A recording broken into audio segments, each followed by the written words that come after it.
आज भारत ने विश्व को ये भरोसा दिया है कि हम साझा लक्ष्य तय कर सकते हैं, अपने लक्ष्य प्राप्त कर सकते हैं।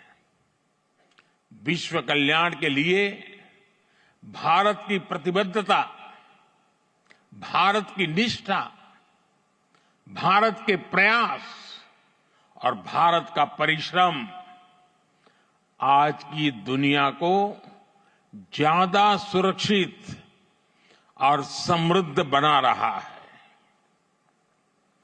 The world looks at India as an important pillar of stability, a friend who can be trusted, a partner who believes in people-centric development, a voice that believes in global good, a voice of the global south, an engine of growth in the global economy, a technology hub for finding solutions, a powerhouse of talented youth, and a democracy that delivers.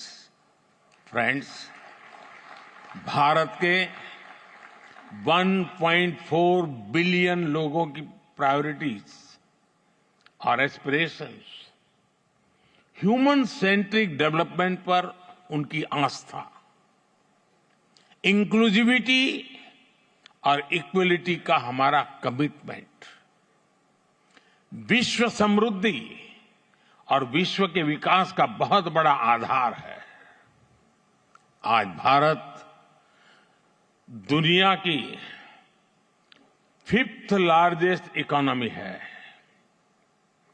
10 साल पहले Bharat 11th पर था। आज दुनिया की हर प्रमुख rating agency का अनुमान है कि भारत अगले कुछ वर्षों में दुनिया की टॉप 3 इकोनॉमी में जाएगा।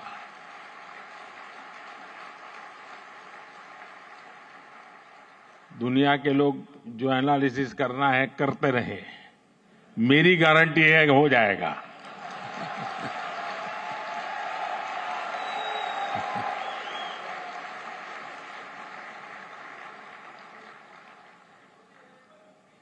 एक ऐसे समय में जब विश्व अनेक अनिश्चितताओं से घिरा हुआ है, तब भारत दुनिया में विश्व की एक नई किरण बनकर के उभरा है। भारत की प्राथमिकताएं बिल्कुल स्पष्ट है। आज भारत की प्राथमिकता है sustainable industry, infrastructure and manufacturing. आज भारत की प्राथमिकता है new age skills, futuristic technology, AI and innovation. आज भारत की प्राथमिकता है green hydrogen, renewable energy, semiconductors, इसका पूरा इकोसिस्टम। इसकी एक झलक हम vibrant Gujarat global trade show में भी देख सकते हैं। और मेरा तो आग्रह है कि ट्रेड शो जरूर देखें। गुजरात के भी स्कूल कॉलेज के विद्यार्थी जरूर जाएं। कल दिन में मैंने हिज एक्सेलेंसी न्यूसी और हिज एक्सेलेंसी रामोस होर्ताई जी के साथ इस ट्रेड शो में काफी समय गुजारा है। इस ट्रेड शो में कंपनियों ने world class state of the art technology से बने प्रोडक्ट्स का निदर्शन किया है। E mobility, startups, blue economy, green energy और स्मार्ट इंफ्रास्ट्रक्चर जैसे ट्रेड शो में एक प्रकार से छाए हुए हैं। ये जितने भी सेक्टर्स हैं, इनमें इन्वेस्टमेंट के लिए आपके पास लगातार नए अवसर बन रहे हैं। साथियों, आप सभी वैश्विक परिस्थितियों से भली भांति परिचित है। ऐसे में आज अगर भारत की इकोनॉमी में इतना रेजिलियंस दिख रहा है, अगर आज भारत की ग्रोथ में इतना मोमेंटम दिख रहा है, तो इसके पीछे बड़ी वजह है बीते 10 वर्षों में स्ट्रक्चरल रिफॉर्म्स पर हमारा फोकस। इन रिफॉर्म्स ने भारत की इकोनॉमी की कैपेसिटी, कैपेबिलिटी एंड कॉम्पिटिटिवनेस बढ़ाने का बहुत बड़ा काम किया है। रिकैपिटलाइजेशन और आईबीसी से हमने भारत के बैंकिंग सिस्टम को दुनिया के सबसे मजबूत बैंकिंग सिस्टम में से एक बना दिया है। ईज ऑफ डूइंग बिजनेस पर जोर देते हुए हमने 40,000 से ज्यादा कंपनीज को समाप्त कर दिया है, कंप्लायंसेस को समाप्त कर दिया है। जीएसटी ने भारत में टैक्स के अनावश्यक जाल को खत्म किया है। भारत में हमने ग्लोबल सप्लाई चेन के डाइवर्सिफिकेशन के लिए बेहतर माहौल बनाया है।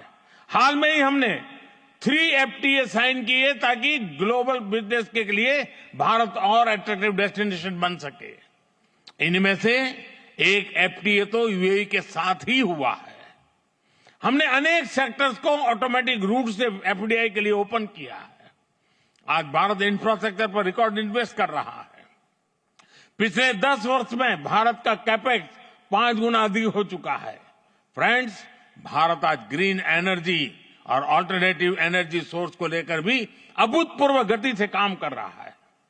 भारत की रिन्यूएबल एनर्जी कैपेसिटी 3 गुना बढ़ी है और सोलर एनर्जी कैपेसिटी में 20 गुना वृद्धि हुई है। डिजिटल इंडिया मिशन ने भारत में लाइफ और बिजनेस दोनों को ट्रांसफॉर्म कर दिया है। 10 वर्षों में सस्ते फोन और सस्ते डेटा से डिजिटल इंक्लूजन की नई क्रांति आई है। हर गांव तक ऑप्टिकल फाइबर पहुंचाने का अभियान, 5G का तेजी से विस्तार आम भारतीयों का जीवन बदल रहा है। आज हम दुनिया में तीसरे बड़े स्टार्टअप इकोसिस्टम है। 10 वर्ष पहले तक भारत में कुछ 100 स्टार्टअप थे।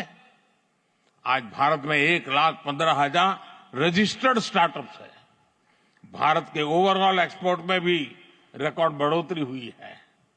फ्रेंड्स, भारत में जो ये बदलाव आ रहा है, वो भारत के नागरिकों की ईज ऑफ लिविंग भी बढ़ा रहा है, उन्हें एम्पावर कर रहा है। हमारी सरकार के 5 वर्षों में 13.5 करोड़ से ज्यादा लोग गरीबी से बाहर निकले हैं।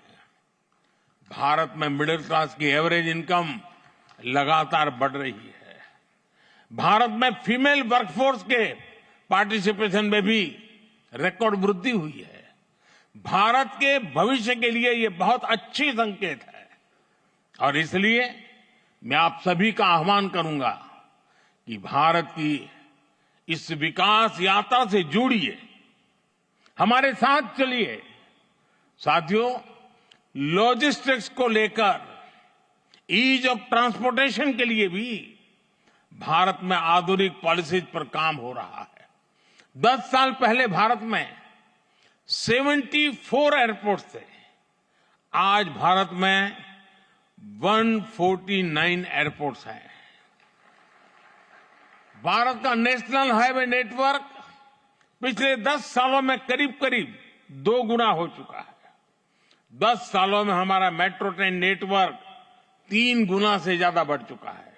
गुजरात हो, महाराष्ट्र हो या फिर हमारी ईस्टर्न कोस्ट लाइन हो, इनको आज डेडिकेटेड फ्रेट कॉरिडोर से जोड़ा जा रहा है।